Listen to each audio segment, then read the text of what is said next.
た窓から見える空はどんな色、あの場所も見えるのかい。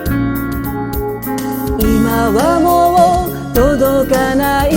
遠くへと旅立ったちっぽけなこの世界、君のいない世界、木漏れ日の石畳、穏やかな昼下がり、あてもなく歩こう、見飽きた街並みを鳥の声に導かれ、いつの間にかまたこの家へ来てしま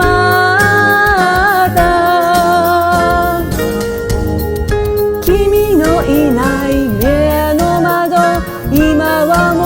う閉ざされて、この道をまっすぐ進もう。秘密のあの場所まで行ってみよう。ひまわりの咲き誇る鮮やかな風景や、その先の坂道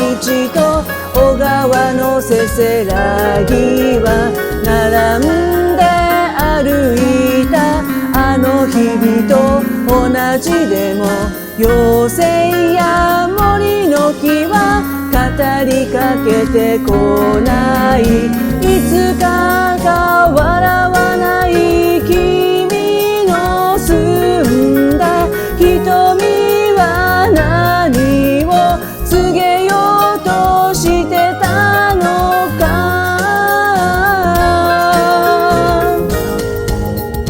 君がとても好きだった白百合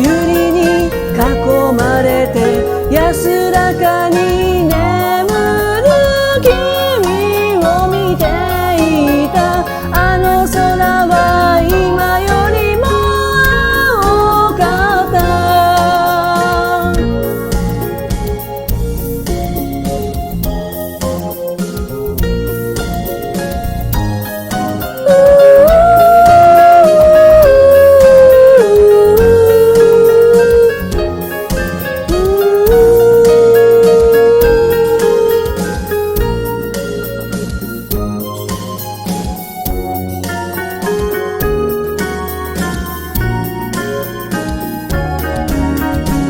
印の石はもう深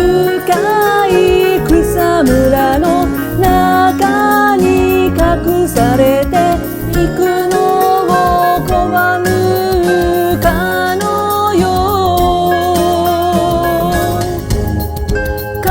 り道君の家ざわめく木々たち、